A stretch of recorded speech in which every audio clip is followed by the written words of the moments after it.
Good morning everyone, good afternoon and good evening depende sa unsa mong oras gatan-aw ani nga video tutorial about our project task 3 or performance task 3, which is titled Binary Beads Turning Numbers into Bracelet.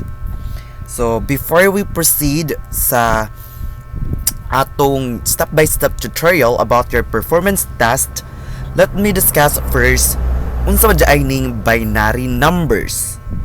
So, a binary number is a number system. So, it is a way of representing numbers using only two digits, which is 0 and 1. And this is only language that the computer can understand. So, ang binary number pod is also called a two-base or base-2 number system. Since by duha, meaning anang by is duha. So naara jay duha ka number ang i-represent sa binary numbers, which is 0 and 1. So magdepende po na siya og unsa kadaka ang number, decimal number. So mao pod ang kadaghanon sa digits sa binary number. Pero makita nato sa digits sa binary number only 0 and 1 na jud. So ato nang masabtan karon sa ahong i-present ninyo nga mga example unsaon pag-convert sa decimal number to binary number. Basta atong ilhanan nga binary number na siya kay 0 ug 1 lang ang iyang i-represent. So now let's proceed to the materials needed unsaon pag-create og bracelet sa kaninga performance task. So these are the materials needed. Black beads. So ang black nga beads para sa atong bracelet nagrepresent ta siya og 1. So 1 ang iyang gi-represent. Ang white beads is it represents or represent 0. So 0 ang white. So another material, string or elastic cord for bracelet. So ang kanang hikot, balihikot nga atong gamiton paghimo og bracelet. Then scissors, glue or paste, one piece short band paper to paste or glue bracelet and written solution. So kaning one piece short band paper diri nato ipilit ang atong bracelet nga gihimo ug atong isuwat ang atong solution unsaon pag-convert sa decimal numbers o to binary numbers. Then ibutang ang inyong output sa A4 folder for compilation with cover page. So kaning cover page given na ni diri anay template ng ahong ihatag. Then ballpen pagsuwat sa inyong written solutions. So now, let's proceed to the examples before ta mo proceed sa inyuhang ipang-solve o ipang-convert ka decimal numbers. So, example number 1, decimal number nga 34 to binary. So, unsa na to pag-convert sa decimal number, excuse me, na 34 into binary. So, since binary man, and it is a two-base number system, of course, ang number nga 34 or any decimal number ato siyang i-divide by 2 kay ang ijang base system is 2. From the word by is 2, meaning 2. So always divide the number by 2. So diri ang given kay 34 man ang iyang decimal. So ang 34 atong i-divide sa 2. Kahuman ana 34 divided by 2, ang answer niya is 17.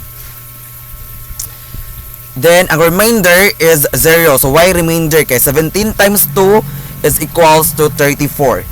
Kahuman kay naa pa man say 17 diri aw pa man na 0. So ang kaning quotient, the quotient is the answer of the division mo. Ang quotient, ang tawag sa ini 17 ang answer sa division pag divide sa number is ang inyong answer is quotient ang tawag. So kaning 17 nga quotient mo na pud na siya atong i-divide. So I will give you more so maghimo na lang ko og table para mas masabtan ninyo og unsaon siya pag solve. Although I'm done discussing this in our class. I think July we already discussed this, but for the sake of this performance activity, I will be discussing it again for you to be able to understand better on how to convert decimal numbers into binary numbers. So ako naman siyang matable para ma-visualize nato ug unsay angay o unsaon jud siya pag solve.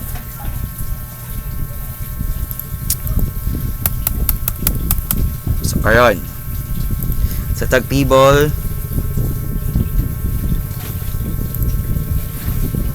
decimal numbers, a quotient, and the remainder.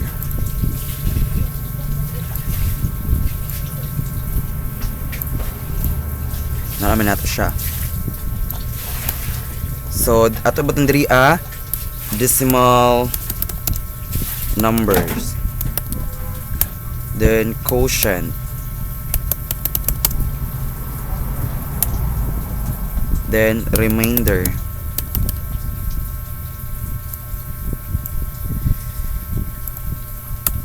Mag-base ta sa example. So decimal number is 34. So buta na tatog 34. Then kaning 34 atong i-divide siya og 2. Tapos siyang i-divide og 2. Siyang i-divide 2. So ang 34 i-divide og 2, ang answer niya is 17. So 17 times 2 is 34. So therefore walay quotient. So why quotient? So 0 ang iyang quotient. So common kaning quotient nga 17. By the way, ang quotient balik-balik ko na ho. Ang quotient is mao ang answer sa division. So kaning quotient diri nga 17 atong ibutang diri sa decimal number. So 17.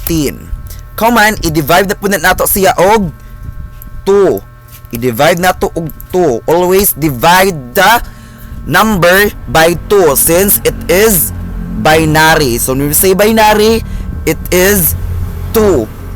Since bi means 2 and binary number is a 2-base system. So don't forget to always divide the number or the decimal number by 2. So 17 divided by 2 is 8. So aron may bawaan nato ang quotient, remainder, ang kaning 8 i-times og 2. So 8 times 2 is 16. So ngano 16 raman wa man dyan nahimo og 17. So pila may quotient ijang remainder? Pila may atong idagdag sa 16 para mahimong 17? Of course, 1 kay 8 times 2 is 16. So to make it 17, atong plusan og 1. So therefore, ang remainder niya is 1. So diri atong ibutang 1 sa remainder. Karon wa pa man tanahuman og kaning 8 ato na pong ibutang diri sa decimal number. Ang 8 divide by 2. So i-divide jud kanunay nato sa 2. So pila may 8 divide 2? 4.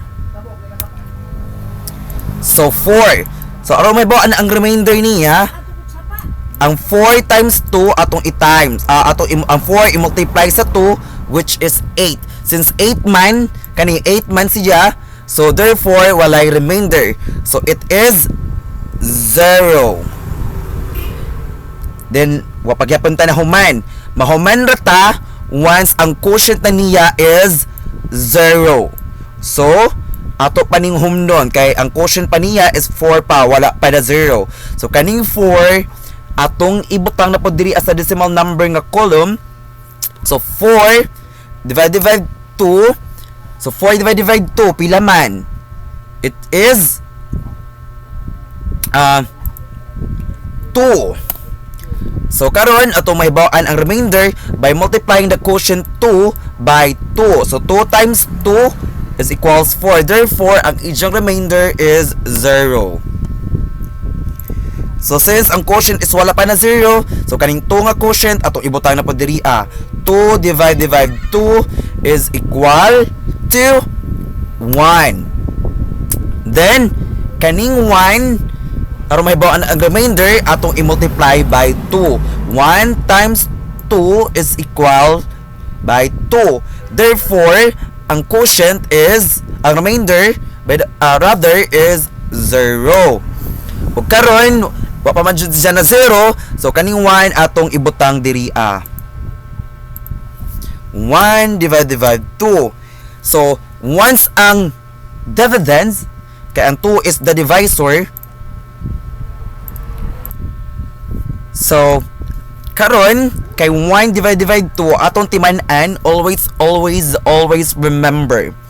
Once ang dividends is gamay pa siya sa divisor, ang atong dividends diri is mauni ang number nga i-divide sa usa ka number, which is ang tawag ato niya is divisor.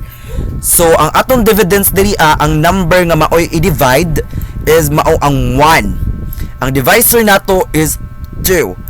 So once ang dividends is dako pa o gamay pa sa divisor, which is ang 2 na diri sa atong example 2, so atong divisor is 2, ang atong dividends is 1. Since 1, which is our dividends, is gamay pa sa divisor, which is 2, so ang automatic media nga quotient is 0.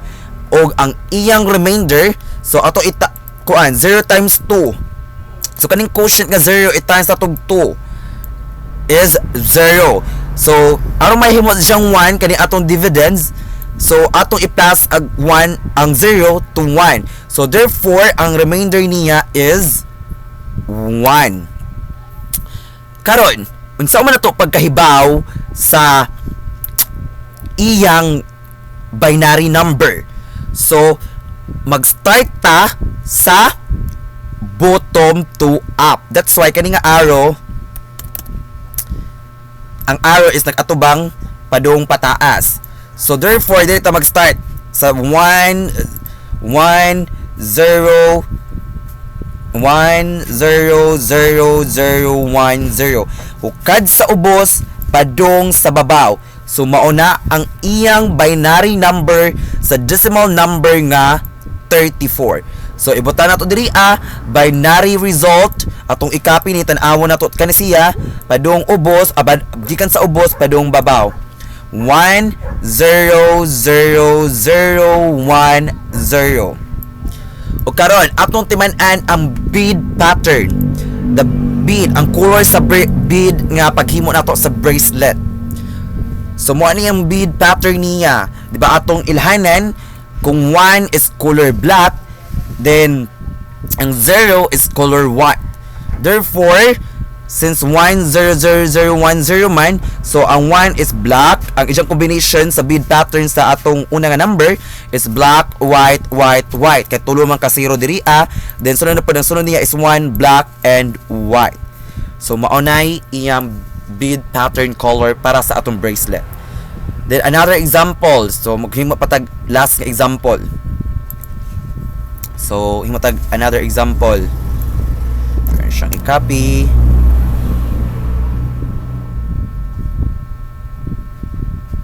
So kani nga example, ang 88 nga decimal number na pod ang atong i-convert into binary. So atong maghimutag example lain. So atong i-table.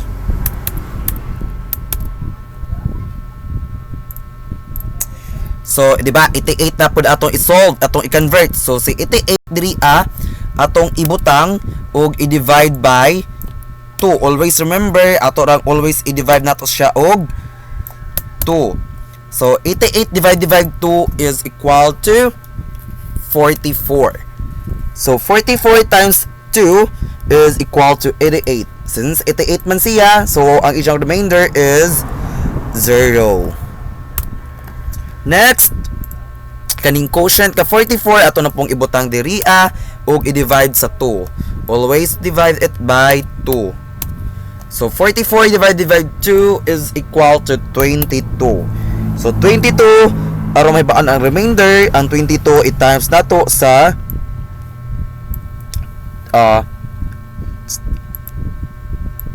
2, which is 44. Therefore, kay 40 equals 44 man, so there is no remainder. So the remainder is 0. The next, wa pa man na 0 since 22 pa manggihapon ang atong quotient, and 22 atong ibutang diri ug i-divide sa 2. So karon 22 divided by 2 is equal to 11. 11 times 2 is equal to 22. So therefore, the remainder is 0. Since 11 gihapon ang quotient, ang 11 atong ibutang diri ug atong i-divide sa 2. 11 divided by 2 is equal to 5. So 5 times 2 equals 10. So since 10 naman, wala daning abot og 11, so pila may atong idagdag sa 10 para mahimong 11? 1. So therefore, ang remainder is 1. Next one. Since 5 gihapon ang quotient, ang 5 atong i-divide by 2. 5 divided by 2 is equal to 2. 2 times 2 is 4. Pila may atong idagdag sa 4 para mahimong 5? 1. Therefore, ang ijang remainder is 1. So since ang quotient gihapon is 2, si 2 atong i-divide by 2 ug ang ijang answer is ang quotient is 1. 1 times 2 is equal to 2. So therefore, the quotient is, remainder is 0. The next is, since kay 1 pa manggihapon ang quotient, wa pa ta nahuman pag convert. So atong ibutang si 1 diri i-divide nato siya og 2. Kahuman ana 1 divided by 2. Akong giingon ninyo ganina, once gamay ang dividends, which is 1, compared sa atong divisor nga 2, automatic ang iyang quotient is pila tuod do? 0. Very good. So 0 times 2, 0. So unsa may pilay adatong idagdag sa 0 para mahimong 1? 1, of course. So ang remainder niya is 1. Karon ang pangutana, unsaon nato pagkahibaw sa binary number sa 88? Asa ta magsugod tuod? Gikan sa ubos. Gikan sa ubos. So sa ubos. So 1 mo na ang binary number na sa 88 ka decimal. 1011000. So atong ibutan diri sa binary result, i-copy na to pag gikan sa ubos padung pataas. 1011000. Ug kahuman ato na po ning i-convert based sa binary result sa ijang color sa bead pattern para sa atong bracelet. So black, white, black, black, white, white, white. So mo ana siya. So for example, kanira ang duha ra ka decimal numbers ang atong i-solve.